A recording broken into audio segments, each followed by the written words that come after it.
Welcome to Fight News Now Extra. I'm John Pollock with John Ramdeen and Robin Black coming up as we chat about Ken Shamrock's return to fighting. The UFC has a new main event for their fight night card in Colorado, and a former welterweight champion returns in March with a big fight in Dallas, Texas.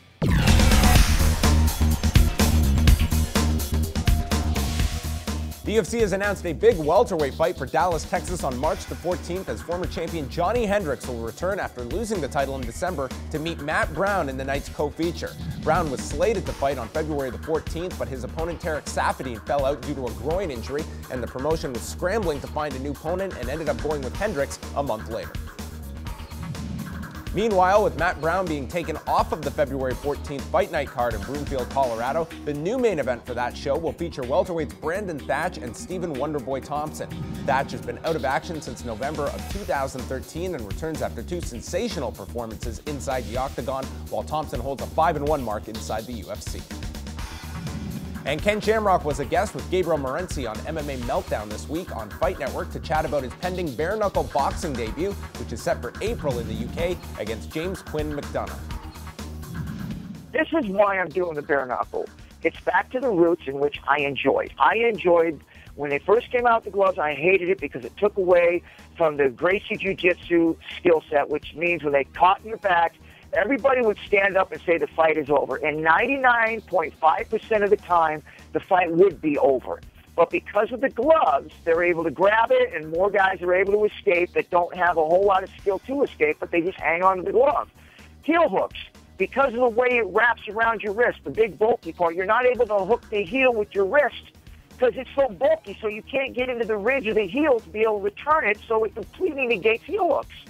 So it really has taken away the pure submission fighters with the glove, and then it takes guys who have no skill whatsoever in stand-ups and allow these guys to throw these haymakers and knock people out and then become famous and get in the Hall of Fame when they have no accuracy whatsoever. They just throw haymakers, and they're able to catch people in the back of the head, the top of the head, and knock them out. If you take those gloves off, I promise you, they got 2 or 3 fights in them, and they're done because their hands are going to be destroyed. And just a reminder to tune into Fight Network on Sunday night at 6 p.m. Eastern to catch a special 1-hour preview of UFC Fight Night McGregor vs. Seaver. John Ramdeen, Robin Black, and I will be looking ahead to all of the action in Boston.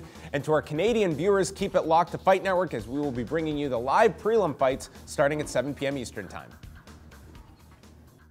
And I'm here with Robin Black and John Ramdeen, a pair of interesting welterweight fights to talk about today, the first of which former champion Johnny Hendricks not fighting Robbie Lawler in his next outing. It's going to be Johnny Hendricks, Matt Brown, March the 14th, where he's returning to the scene of where Hendricks won the welterweight title a year ago.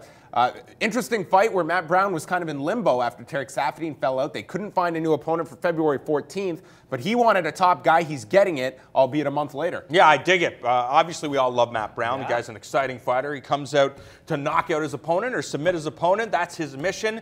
But we all have seen Johnny Hendricks, took Robbie Lawler to the brink, took George St. Pierre to the brink. This guy is clearly one of the best top 3 170-pound fighters in the world, and if he puts his hands on you, you're going to sleep. Yeah, I think we might see some new things out of Matt Brown because Matt Brown is a lot smarter than he lets on. He knows not shaving the chest and talking tough and being a certain kind of guy gives him a brand identity. His podcast, but he's smart. He's a smart fighter.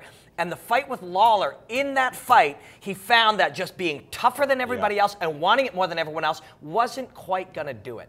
And I don't think it'll quite do it against Lawler either, or against Hendricks either. So you may just see him, whether it's his movement on his feet, what he does in the clinch, how he plays his elbow game. He adds little pieces of Muay Thai that other guys don't use. He's going to try some new things. I can't wait for it. Will it be enough, though? That's a great question. It's hard to say, man.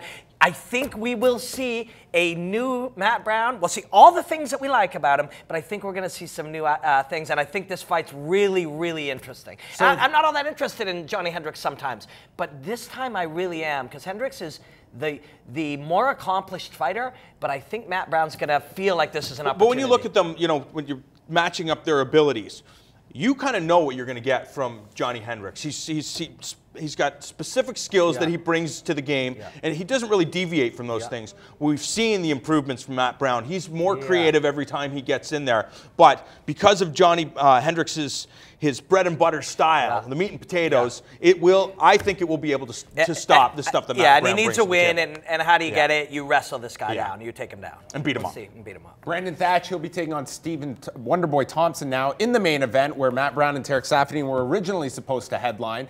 And I know some people look at this and is like, is this a main event? And I think, A, it's a free television card, different rules than pay-per-view. Second, I think it really helps that these are two quality guys in that welterweight division, and for a full week, they are at least going to get that main event treatment where you get a lot of focus on two guys that who knows where their ceiling is in that welterweight division. Brandon Thatch thus far has looked incredible in the UFC. It's been a long layoff for him at this point. I think you could do a lot worse than Brandon Thatch and Stephen Thompson as a backup. It wasn't their first plan for the main event. I think it's a great alternative. Oh, I love it, and the fans are going to love it. The UFC just has to, take this fight, pump it out to the fans, pump up the tires of both of these guys. Stephen Thompson, very exciting, an unusual style, has that traditional karate background. And then Brandon Thatch, just a lifelong martial artist, well coached. You talk about him being off. That was a choice he made. He wanted to take time off because this is a tough sport. And we saw George St. Pierre say, you know what, just competing at this highest level, I didn't take time off and I should have. Now he's taking the time off. Brandon Thatch, awesome. This guy is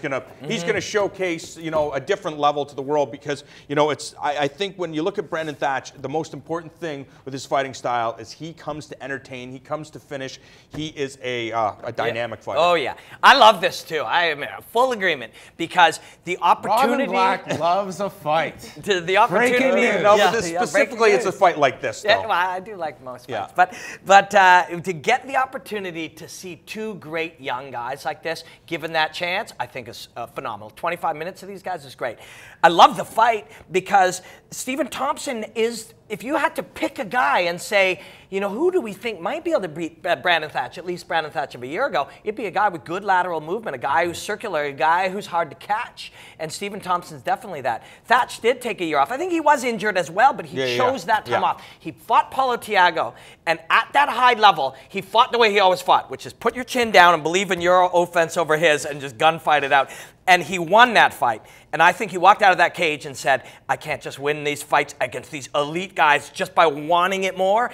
All these guys want it. All these guys are good. I got to add new things. So Brandon Thatch was a killer a year ago. He's going to be a different level now. Stephen Thompson's for real. This is as great a fight. May not have the name value, but this is as great a main event matchup as you can get. Quickly, World Series of Fighting Bellator also back this weekend, and especially in Bellator's case, they had that big show in November. You have a quality main event on Friday night, but really not that buzz, John. I'm somewhat surprised that it's kind of just, these two shows have just really fallen under the radar. Yeah, it's strange. I'd love to be able to hear Scott Coker's side of things and why he's decided, you have this main event and the undercard, but we're going to see the changes from Bellator over 2015. Of course, Patricio Pitbull Freite, Daniel Strauss, that's on Friday night. Fight News Now Extra is coming up right now.